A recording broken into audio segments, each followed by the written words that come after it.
Chapter 14. Yellow. It was afternoon on Phase, and the air was wonderful. The sky was a deep and compelling blue, punctuated by several puffball clouds. The mountains to the northwest were lovely. Stile paused to look at the pretty little yellow flowers at his feet, and to inhale the spring-like freshness of it all. How did this frame come to have such a pleasant, natural environment, while Proton was so bleak? He was no longer certain that industrial pollution and withdrawal of oxygen could account for it all. What about water vapor? Obviously, there was plenty of it here, and little in the Proton atmosphere. This was a mystery he must one day fathom, but at the moment, he had more urgent business. Stile made a mental note of the location of the curtain. Sometime he would have to trace its length, finding better places to cross, but this was also a matter for later attention. The landscape was indeed the same. A narrowing plain, a nearby mountain range, a bright sun.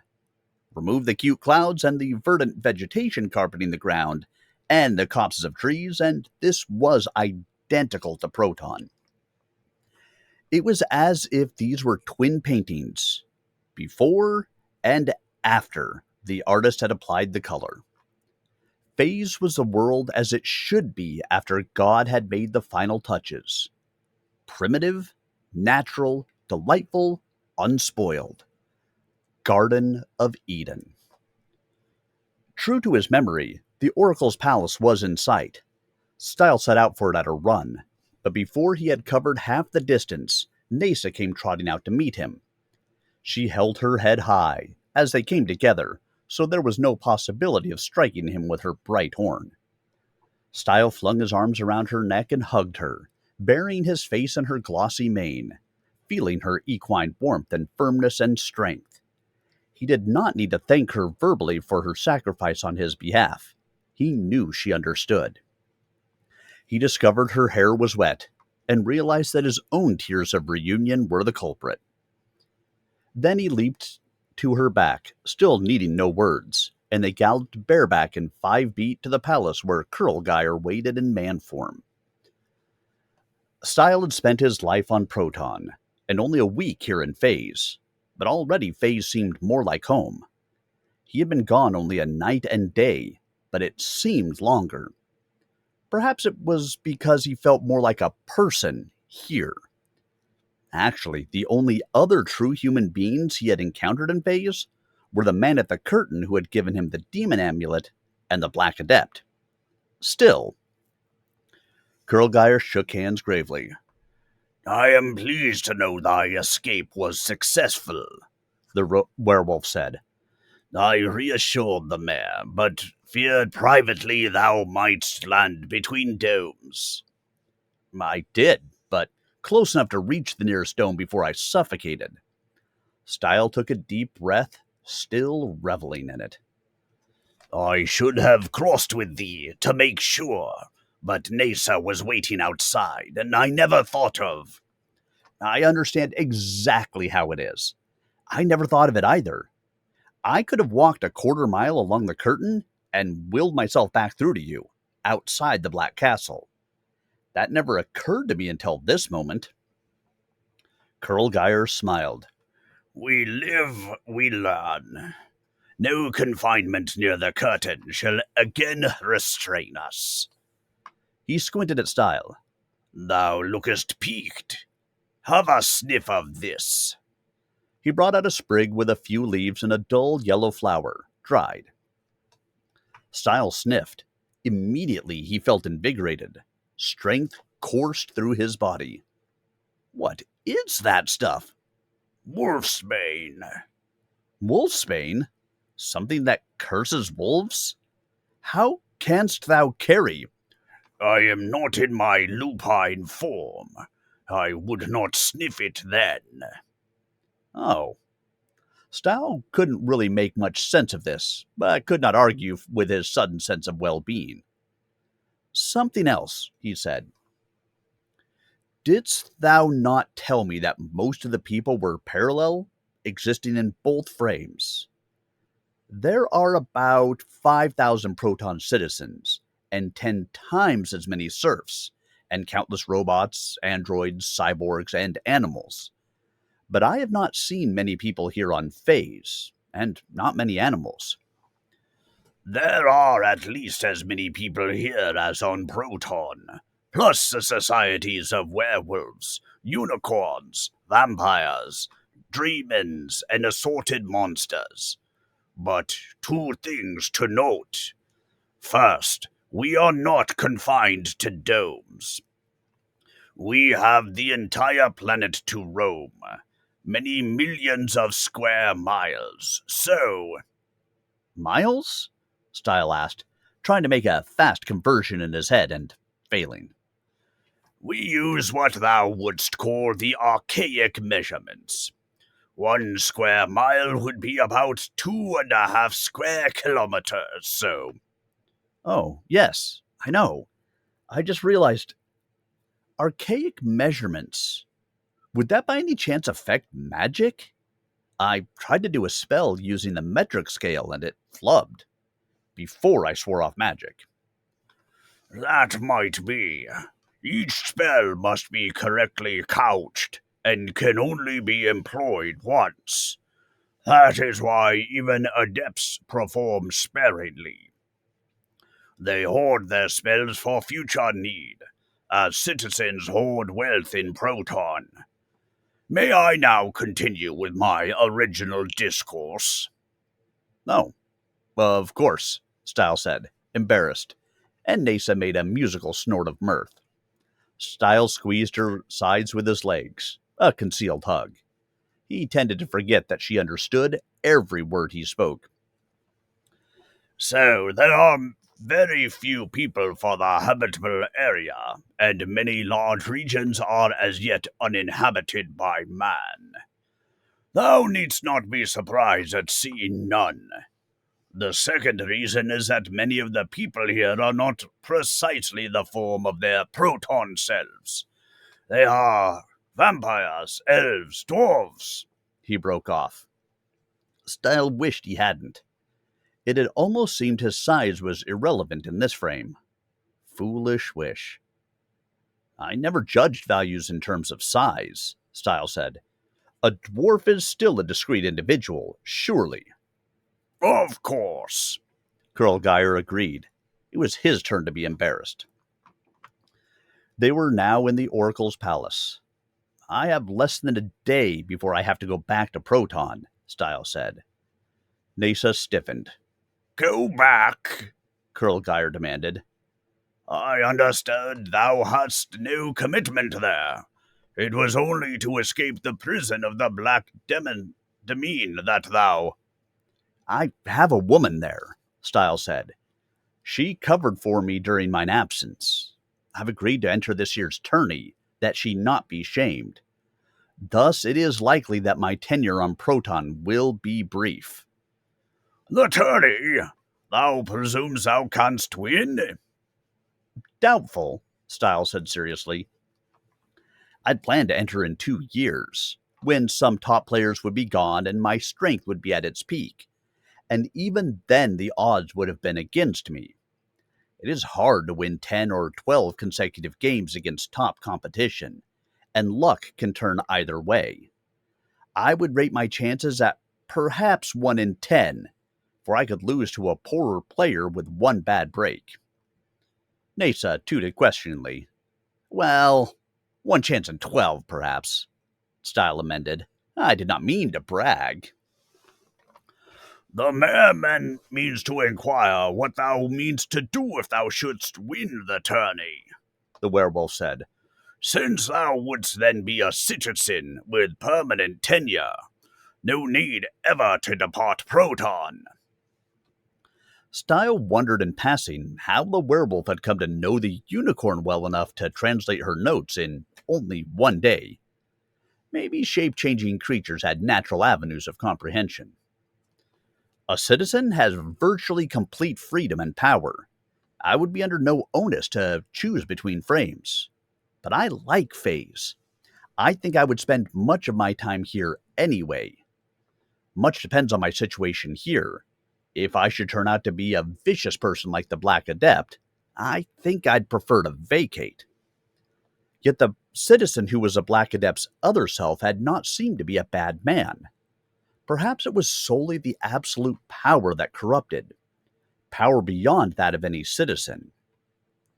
What would an adept be like if he had residences in both frames and free access between them? It is a fair response, Kurlgeir said. If thou must return for a game within a day, only the yellow adept is within range to check, without the employ of magic.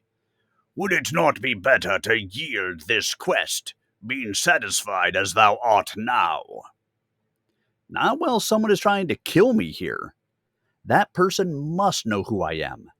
If I can discover who I am in phase, I may know more about the nature of mine enemy. Then I can see about making this world safe for mine own existence. I gather mine other self failed to take such precautions. Spoken like a werewolf, Kurlgeir said approvingly. Nasa sighed. She did not seem to agree completely, but neither did she disagree. Men will be men, her attitude said.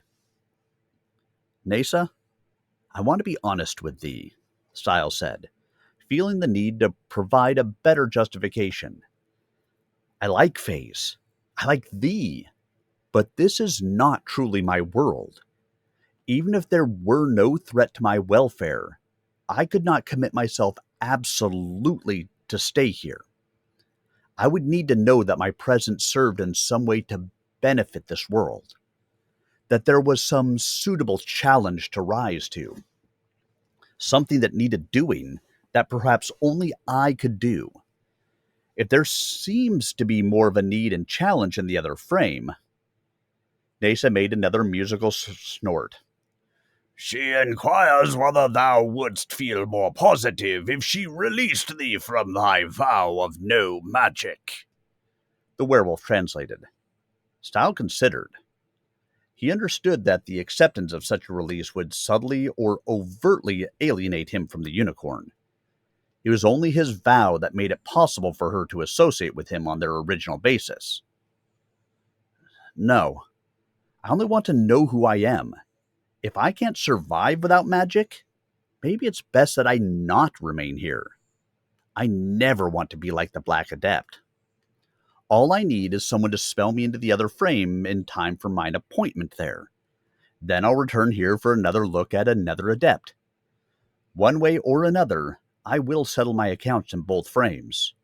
Only then will I be in a position to make a proper decision about residence.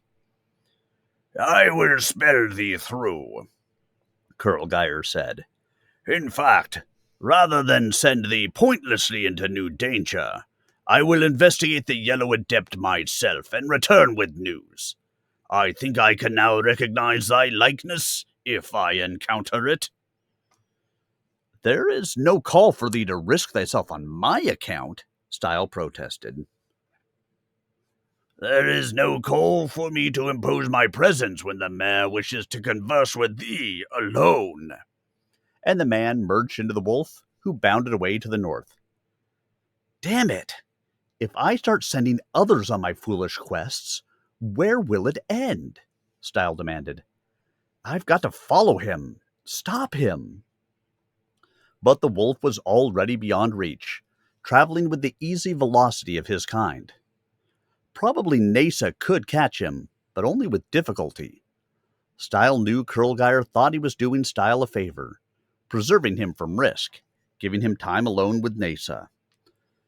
But this was not the sort of favor Stile cared to accept.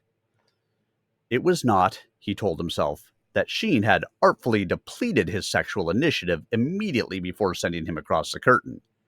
There was the principle of responsibility for one's own actions. The unicorn caught his mood. She started moving north. Thanks, Nasa, he said. I knew thou wouldst understand. Then as an afterthought, how art thou getting along with the wolf? She blew a noncommittal note. Glad to hear it, Stile said. He reached down around her neck and hugged her again. Nasa quickened her gait into a gallop.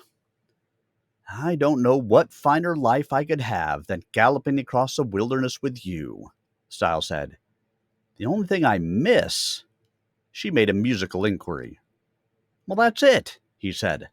I like music. But since we found that music connects with my magic, I don't dare play. This time, her note was comprehensible. Play.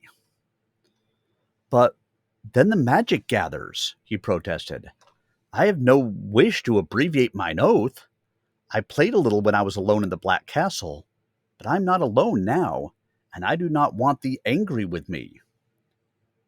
Play, she repeated emphatically. Very well. No spells, just music. He brought out his harmonica and improvised a melody to the beat of her hooves. She played a harmony on her horn. The duet was lovely. The magic gathered, pacing them, but now that he understood it, he was not alarmed. It was merely a potential, until he implemented it, which he would not do. He played for an hour, developing his proficiency with the instrument. He was getting into the feel of the harmonica, and playing about as well as ever in his life. This was a unique joy. Nasa lifted her head, sniffing the wind. She seemed disturbed. What is it? Stile inquired, putting away his harmonica. The unicorn shook her head, unsure. She slowed to a walk, turning this way and that as if casting about for something. Then she oriented on whatever it was and resumed her northward trek. But there was something disquieting about her motion. Her gait seemed unnatural. Art thou all right? Stile inquired, concerned. Nasa did not respond, so he brought out his harmonica again and played, but she immediately blew a harsh note of negation. He desisted, concealing his hurt feelings. Stile thought she would relax after a short while, but she did not. Instead, her gait became more mechanical, quite unlike her normal mode. Nasa, I inquire again, art thou all right? She ignored him. She seemed to be in a trance. Alarmed, Stile tugged sharply on her mane. Something is wrong. I must insist. She threw down her head and bucked. The action was untelegraphed, but Stile was too experienced a rider to be caught. He stayed in place, then slid to the ground when she resumed her odd walk. Nasa, something evidently compels thee. I don't know what it is, but since we are approaching the locale of the Yellow Adept, I suspect it relates. For some reason, the compulsion does not affect me. Give me thy socks, and I will walk with thee in disguise. She halted, swishing her tail in annoyance, and let him remove the white socks from her rear feet. Then she marched on. Stile donned the socks and walked beside her, imitating her walk.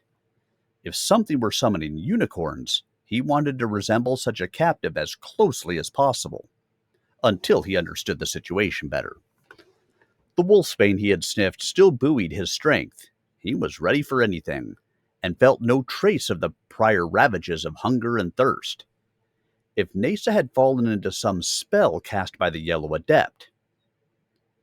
Soon the property of the Adept came into sight. It was, of course, yellow. The sands were yellow, rising into yellow dunes, and the sun sent yellow beams through a yellow fog that concealed the main operation from a distance. Nasa walked straight into that fog. Soon the Adept's castle loomed. It was more like a ramshackle haunted house, with a partially collapsing roof, broken windows, and weeds growing thickly against the walls. A few yellow flowers straggled at the fringe. Buttercups, sunflowers, a bedraggled yellow rose. Behind the house was a tall, wrought-iron palisade fence, rusting yellow, overgrown by morbid vines with yellowing leaves, but still quite formidable.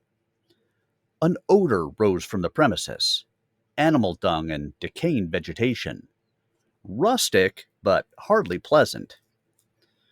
Nasa walked right on toward the house, and Stile necessarily followed. Already he did not like the Yellow Adept and hoped perversely that the magician was alive, so as to be assured this was not Stile's own alternate identity. This time, he would not be so foolish as to challenge the Adept overtly. He would just look and retreat quickly. Except for two things. First, there was Nasa. She had somehow been mesmerized, surely for no good purpose, and had to be freed of this complication. Second, Kurlgeir. The wolf had by now had plenty of time to lope in and out, but evidently had not, which suggested that he too had been trapped by the summoning spell. Stile had to verify this, then act appropriately. It might not be easy. Nasa moved right on up to the front door, which was sagging open on rusty hinges. She entered, Stile close behind. They passed through a dusty hall, turned a corner, and bars dropped from the ceiling, separating them. Oh no, not again! Stile backed up, but another set of bars fell behind him. This section of hall had become a cage. There was an ear-discomforting shriek of laughter. Hee! Two fine unicorns, so soon after the wolf! What an excellent day! Hold them out, darling Corey. Let us view our prizes. Something huge bulked at the far end of the hall, beyond the corner. Nasa's cage slid forward. Something was drawing it onward with easy power. After a time, the thing came for Stile's cage. It was the rear end of a pink elephant. The little tail hooked into the forward bars. Then the creature walked, drawing the cage after it. Stile considered poking his sword through the bars and puncturing the fat pink rear, or cutting off the tail with his knife. But this would not release him from the cage, and could make the elephant quite angry without really incapacitating it. Better to hold off. In a moment, they emerged into the stockaded area. There were cages all around. It resembled an archaic zoo. Stile identified a griffin, with the body of a lion and head and wings of an eagle, in the cage most directly across from his. This was no glorious heraldic monster, but a sad, bedraggled, dirty creature whose wings drooped and whose eyes seemed glazed. And no wonder. The cage was too small for it to stretch its wings, and there was no place for its refuse except right next to the cage where the creature had scraped it out. No wonder its feathers and fur were soiled. No wonder it stank. Now Stile's attention was taken by the proprietress, an old woman garbed in a faded yellow robe, with stringy yellow hair and yellowish complexion. A hag in every sense of the word. What a lovely little specimen! The hag cackled, mincing around Nasa's cage. Nasa seemed to be coming out of her daze. Her ears perked up, then laid back in revulsion as the crone approached. And this one, the Adept continued, examining Stile. A white stallion yet? What a pretty penny thou wilt fetch, my sweet! She circled the cage, appraising his apparent form with an indecently calculating eye. Yes, indeed, my precious. White is in the market for the likes of thee. Needs must I send Crowsfoot with the news. She hobbled into the house. Now Stile resumed his survey of the enclave. Beyond Nasa was Kurlgeir, whose eye was already on him. The wolf nodded slowly. They were in trouble. The other cages contained a small sphinx, a three-headed dog, a wyvern, and several creatures Stile couldn't classify. All were bedraggled and filthy. The witch did not bother to care for them properly, or to clean their cages. She did feed them, as there were dishes of food and water at every cage, but several of those dishes had been overturned and kicked out, uneaten. Stile examined his own cage. The bars were yellowish, like the rest of this place, and somewhat slick, It was as if some sort of grease had been smeared on the metal in a vain attempt to make it seem like gold. He tried to push a bar out of position, but it was like welded steel. The door was firmly locked. Still, the bars were fairly widely spaced, and he was small. Just a little bowing should enable him to squeeze between two. Stile located the longest, widest section of the cage roof, then drew his sword and used it cautiously as a lever. He did not want to break the weapon, and did not know how strong it was. But he really could not gain purchase, and had to put away the sword. Instead, he jumped up, put his feet against one bar, his hands on the next, and hauled as if lifting a heavy weight. Slowly, unwillingly, the bars separated as he strove and panted. When his muscles bulked, he had widened the aperture only slightly, but perhaps it was enough. He dropped down to the cage floor and discovered that he had become the object of considerable attention. He was still disguised as a unicorn. That must have been quite a sight, a horse-like creature clinging to the upper bars. But he couldn't allow such cynosure to stop him. The witch should be back soon. He had to do whatever he could do, rapidly. Stile drew himself up, put his feet between the widened bars, and squeezed his body up and through. Last was his head. His ears got mashed, but he scraped by. He was out. He climbed silently down, while the captive animals watched the contortions of this astonishing unicorn. They were not about to betray him to the witch. The conspiracy of silence was the only weapon they possessed. Stile went to Kurlgeir's cage. "I must have a rapid update," he said. "How can I free thee and Nasa and the others? The large bars are too strong for me." The werewolf transformed into his human form, too large to squeeze between the bars. "Thou art fortunate in thy size," he said. "Only Nasa might do what thou hast done, and the potion hath dulled her wit so she cannot transform her shape. My wolfstain might help steady her, but we dare not administer it to her in animal form."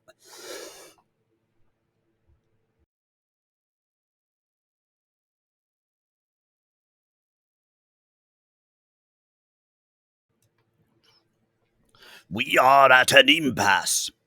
Save thyself. Thou canst not free us." "If I go, it will be only to help thee, as thou didst for me before. Can I overcome the witch?" "Only if thou canst kill her by surprise, instantly with thy sword. She will else throw a potion on thee and destroy thee." "I don't want to kill her," Stile said. "Murder is not the proper solution to problems. I only want to neutralize her and free these poor captives." Kurlgeir shook his head. "Thou canst not defeat an adept fairly save by magic." "No, mine oath." "Yes. When thou didst not break thine oath to save thyself from the black demesne, I knew thy word was constant. I expect no different of thee here in the yellow demesne. But now it is not thy life at stake, but Nesa's. The witch will sell her to another adept." "Why don't adepts conjure their own creatures instead of buying them?" "Because some spells are more complex than others. An adept may conjure a dozen monsters via a single summoning spell, with less effort than a single one by creation. So they store captive creatures in cells, and prepare spells to bring them upon need." "I get the picture. To be an adept is to maintain dungeons where others languish, and the yellow adept caters to this need by trapping the necessary animals. I dare say she traps wildfowl and sells the eggs to the Black Adept, too. He has to get his food from somewhere. Maybe he pays her off by making strong cages from black line bars that she paints yellow. How does she summon the hapless victims? Nasa seemed to go into a trance. Yellow's magic is exerted through potions, I have now learned. She boils a cauldron whose vapor mesmerizes animals, bringing them here to be caged. She could summon men similarly, but does not, lest men unite against her and destroy her. Had I been in my man form, or Nasa in her girl form? Yes. Stile moved across to Nasa. Wilt thou release me from mine oath, that I may cast a spell to free thee? I fear thy fate at the hands of the witch. Nasa, dulled by the summoning potion, was not dull enough to forget her antipathy to adept class magic. She shook her head no. She would not condone such sorcery to free herself. Say, Stile said, trying again, thou canst also change into a firefly, and these bars would not hold. But Nasa's eyes were half-lidded and her head hung low. The effort of will that such transformation required was beyond her present capacity.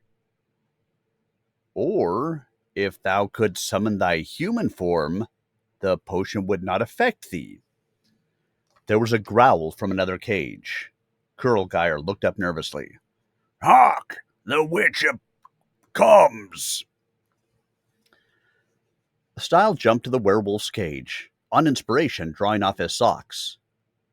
Don these, he whispered, shoving them through Kurlgeir's cage bars. And this. He put the sword through with its harness. She will assume. Right. In a moment, the white unicorn image formed. The sword was concealed by the illusion.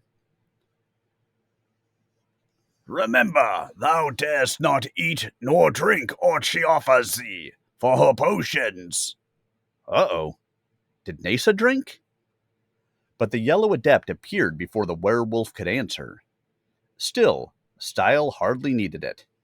Nasa, like most equines, drank deeply when she had the opportunity, and could have done so automatically while still under the influence of the summoning vapor.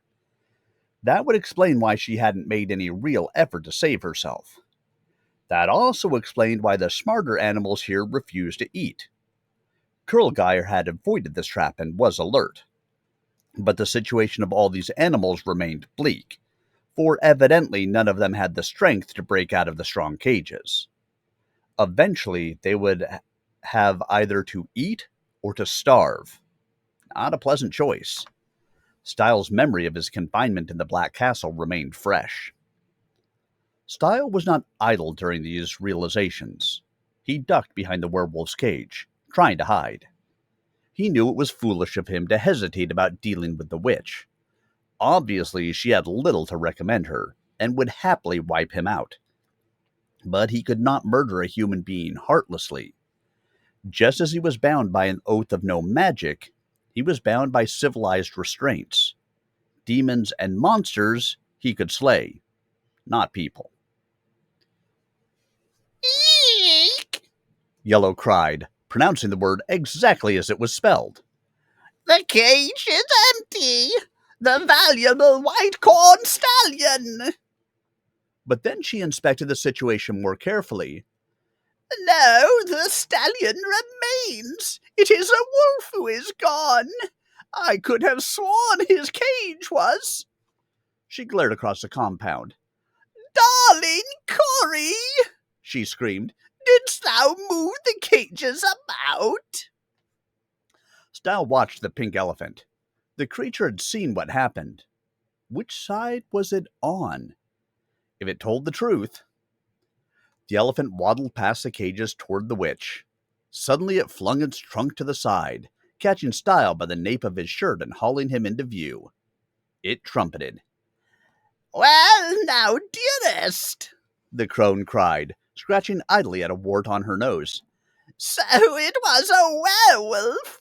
changed to its man form and squeezed out of its cage. The elephant squealed, trying to correct her misimpression. Oh, shut up, darling Corey, she snapped. What shall we do with the werewolf? I don't have a cage small enough at the moment. He's pretty shrimpy. She peered at Stile more closely as he hung in midair. But healthy and handsome enough, my lovely. Perhaps he would do for my daughter. Hold him there a moment, my tasty. I will send the wench out. The pink elephant chuckled. The monsters in cages exchanged glances, bewildered. Obviously, this was the first they had heard of Yellow's daughter. What kind of a slut was she? Meanwhile, the hag limped rapidly to the house. Stile thought of doing an acrobatic flip and climbing the elephant's trunk, but the creature was quite big and strong and not stupid. It might bash him against a tree. Had he retained his sword, but that would have been highly visible, forcing him to use it to defend himself. It was better to appear more or less helpless, lest he get doused by a potion. He looked around, able to see more clearly from this height. Beyond the palisades, the yellow fog obliterated everything. It was as if the rest of the world did not exist. No doubt this was the way the adept liked it. She had a little mist-shrouded world of her own that no man dared intrude upon. Did she get lonely? Probably no more lonely than a person with her appearance would get in the midst of the most convivial society. Who would want to associate with her? Stile, as a person who all his life had felt the inherent discrimination of size, could not entirely condemn the witch for reacting to the discrimination of appearance. Yet he could not allow her to abuse his friends, or to continue mistreating innocent animals. His eye caught something, a glimmer in the fog outside the compound, a faint curtain of... The curtain! Could it be here? The thing seemed to wander all over Faze like a tremendous serpent. Might it be used to facilitate escape, as it had before? No. There were two problems. The curtain, close as it was out of reach, since it was beyond the palisades. And Nasa could not use it. Or would not. He wasn't sure which. So this was a mere tantalization. No real help. Best to wait and see what the witch's daughter had in mind.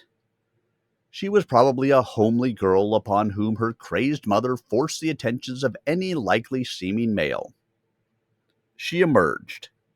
She was stunning.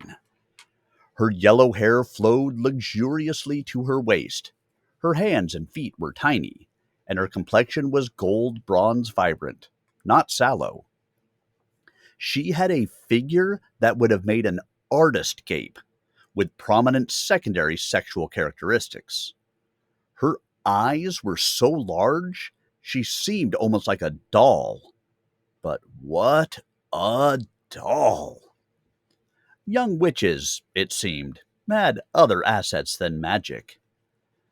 Darling Corey, put that man down this instant, the girl cried, spying Stile. Her voice, despite its vehemence, was dulcet. Everything about her was as nice as it was nasty about her mother. Darling Corey lowered Stile to the ground, but remained near, on guard. Stile straightened his clothing and rolled his shoulders. It had not been entirely comfortable, hanging all that time in midair. I don't believe we've met, he said. She giggled jigglesomely. I'm Yellowette. My, thou art a handsome wolf. I'm a man, Stile said. She looked down at him. That was the only fault he could perceive in her. She was a few centimeters, a couple of this frame's inches taller than he. "That too. Kiss me, my cute." Nasa, in the cage, recovered enough to make a musical snort of recognition. Suddenly, Stile had a suspicion why the pink elephant had found the notion of this encounter humorous, and why the caged beasts had never known of the witch's daughter. What would a lonely old hag do with a handsome, if small, man, if she had a potion for every purpose? Drug him, or take a very special potion herself? "Not in front of these monsters," he said. "What do they matter, my delight? They cannot escape." "I like my privacy," he said. "Let's take a walk outside and return later as before." He glanced meaningfully at Nasa, hoping the drug had worn off enough to uncloud her mind. As before. Yellowette's fair brow wrinkled. "Thou knowest that unicorn, werewolf?" "I'm not a werewolf," he said, aware that she would not believe him. "I do know her. She's a jealous mare." "So? Well, she'll be gone in a few days. There's a fair market in unicorns, for they are hard to catch. Their hooves and horns are valuable for musical instruments and for striking fire. Their dung is excellent fertilizer for magical plants, and their hides have anti-magic properties." Stile experienced an ugly chill. "These animals are for slaughter." "Some are, my pleasure. Some aren't even good for that. The black mare would be excellent as a courtyard showpiece, except that she lacks proper coloration and is small. The white stallion in contrast, is a prize. The white adept will probably use him to battle dragons in his arena." Good thing she didn't know the white unicorn was a fake. What happens to the completely useless animals? "I have darling Corey take the worthless ones outside and put them through the curtain." The witch was no longer bothering to conceal her identity, since he seemed to accept it. Her female view of man was that he was interested only in the external appearance, and Stile suspected there was some merit in that view. He had already had relations with a machine that looked like a woman, and with a unicorn that also looked like a woman. What of an old woman who looked like a young woman? Yellow was certainly more pleasing to deal with in this form than in the other. "Thou knowest about the curtain?" he asked after a moment, surprised. "Thou dost not. There is another world beyond it, a desert. The potion puts the creatures through. They never return. I have not the heart to kill them outright, and dare not let them go free in this world, lest they summon hordes of their kind to wreak vengeance on these my demesne. And if they survive in the other world, I begrudge it not." So, she was not heartless, just a victim of circumstance. To an extent. Yet it seemed a safe assumption that she was as yet only partially corrupted by power. How much should he say? Stile tested lies even by indirection. "I am of that world." "Thou art a frame traveler? A true man?" She was alarmed. "I am. Thou didst merely assume I was a werewolf." "I do not deal in true men," she said nervously. "This leads to great mischief." "I came merely to discover thine identity. Now I seek only to free thy captives and to depart with my friends. I have no inherent quarrel with thee, but if thou threatenst my life or those of my friends—" She turned to him in the hallway. She was absolutely beautiful. I proffer no threat to thee, my handsome bantam. Dally with a lonely woman a time, and thy friends shall go free with thee. Stile considered. I don't regard myself to be at liberty to do that. She frowned. Thou hast only limited leeway for bargaining, sweets. Perhaps. My friend urged me to slay thee without warning, but I did not wish to do that either. Oh, we shall put that to the proof. She led him into the main room of the house. Shelves lined the walls, containing bottles of fluid, rows and rows of them, coated with dust. In the center, a huge cauldron bubbled, its vapors drifting out through a broken window pane. This was obviously the source of the summoning scent, a continuously brewing mix. All these bottles? Potions for different spells? He inquired, impressed. All. I must brew one potion at a time, and can use it only once, so I save each carefully. It is not easy, being adept. It requires much imagination and application. I must develop a new formula for every invisibility elixir I mix, and for every rejuvenation drink. Stile eyed her figure again. What a potion she must have taken. Thou didst really look like this in thy youth? I really did, my honey. Or as close as makes no never mind. Hair and flesh tints differ from mix to mix, and sometimes one brews too strong, and I become as a child. But my youth was a very long time ago, my lamb, and even the best potion lasts no more than an hour. See, I have only 3 of these mixes left. She gestured to a half-empty shelf where 3 bottles sat.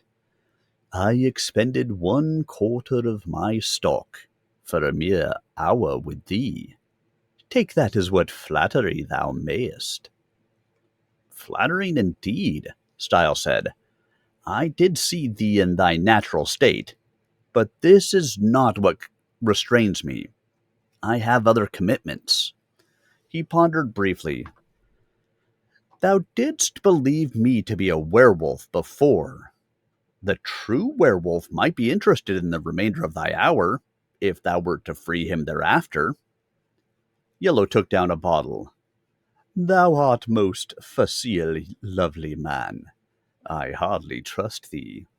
If thou provest a liar, it will go hard indeed with thee, and thy friends. She drew the stopper out.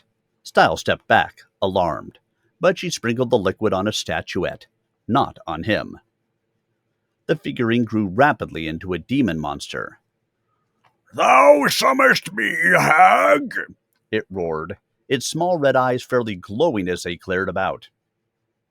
Then it did a double take. Its lips pursed appreciatively.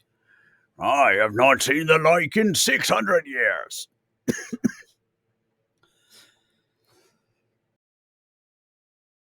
But thou didst not need to pretty thyself for me, witch. 'Twas not for thee I did it, she snapped. Speak me the truth, Zebub. Why came this man here, and who is he? The demon glared in Stile's direction. This time thou art victim to thine own paranoia, crone. He is innocuous with respect to thee, not with respect to certain others, though. The demon smiled privately. He really sought not to kill me. True, but he but seeks his own identity. So comes with werewolf and unicorn to learn if thou art it. Yellow burst into a cackle of laughter. He? What kind of a fool is he? No fool he. He lacks information on the nature of the adepts. The oracle advised him to know himself, so he seeks to learn if he is one of you. He was trapped by black and only escaped via the curtain. He is of that other world. Stile felt another chill. This monster really did have information. What gives him the notion he is adept? Yellow demanded. He is adept, O senile one.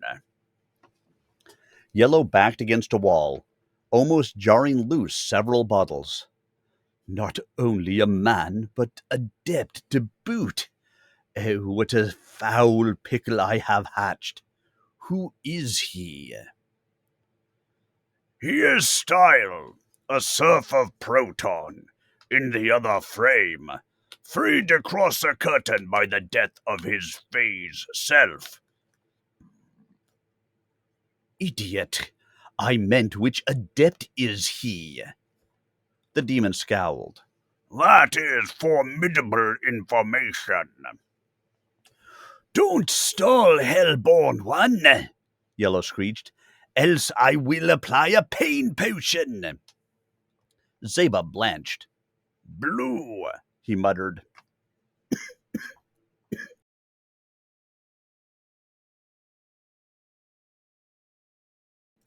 Yellow's eyes went round.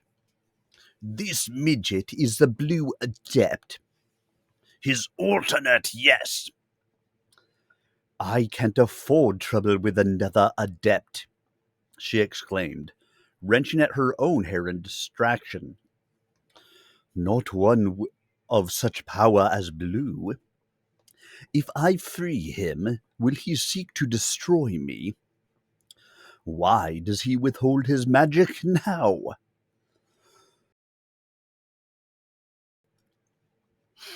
This called for conclusions on the part of the witness, the demon said smugly. Yellow took a step toward a shelf of small bottles. Question him, Zebub said quickly. I will verify his word. Stile, a.k.a. Blue Adept, she cried, her eyes round and wild, yet still lovely. Answer me in the presence of Zebub. If thou shouldst free me, I will still seek to release my friends and the other captives, Stile said. I will not seek to destroy thee gratuitously. He speaks truth, Zebub said. As for his magic, he made an oath to the unicorn to practice it not save by her leave.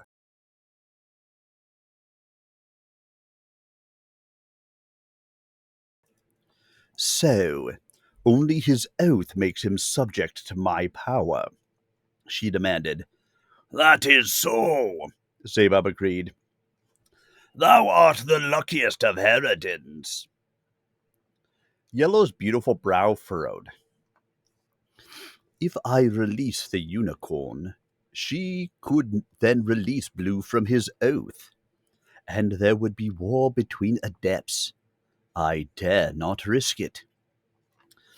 Thou darest not risk harming the unicorn either, beldame, Zebub pointed out maliciously. If the blue adept is moved by ire to break his oath. I know, she screeched, distracted. If I kill him, another adept might seek to kill me, for that I violated our convention. If I let him go, Blue may seek my life for that I caged him.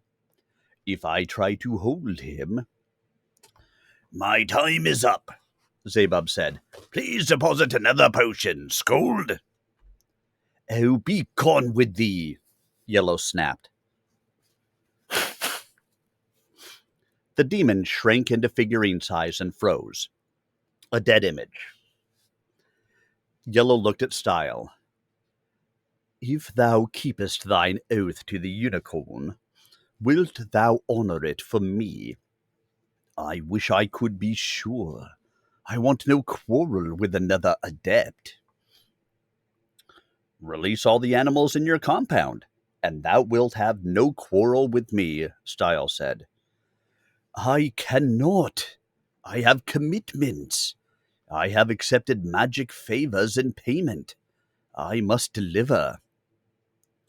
Stile, quite prepared to hate this adept, found himself moved. She was, for the moment, lovely, but that was not it. She honored her commitments. She did not like killing. Her surroundings and mechanisms reflected a certain humor, as if she did not take herself too seriously. She was old and lonely.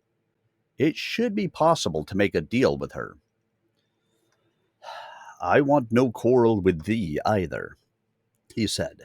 Thou knowest me not, therefore trust must be tempered with caution. I make thee this offer.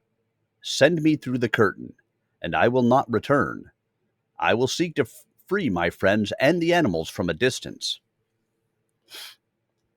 How canst thou act from a distance? My magic is stronger than thine, near me in my demesne, as thine would be stronger than mine in thine own demesne. Without magic, Stile said. Very well, she decided. I will put thee through the curtain with a potion, and set a powerful curse I got from Green to ward thee off thereafter. If thou canst free the animals from a distance without magic. She shrugged. I have never liked this business. If I am foiled through no agency of mine own, perhaps I will not be held in default. She glanced at him, her mood visibly lightening. I never did business with Blue, else would I have known thee. How is it that Blue, alone of adepts, needs no monsters in storage? I intend to find out, Stile said.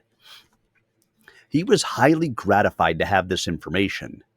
Now he knew who he was, and that the Blue Adept had not practiced at least one of the atrocities that seemed to be standard in this genre.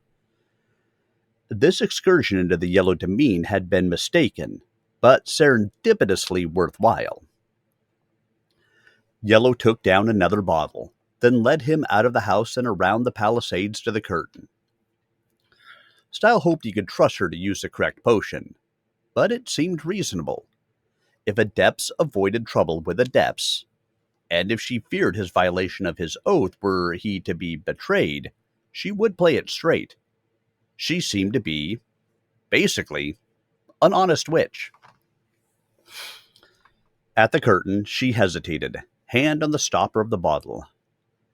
I do not wish to murder thee, Blue Stile, she said. Art thou sure thou canst survive in that bleak realm beyond the curtain?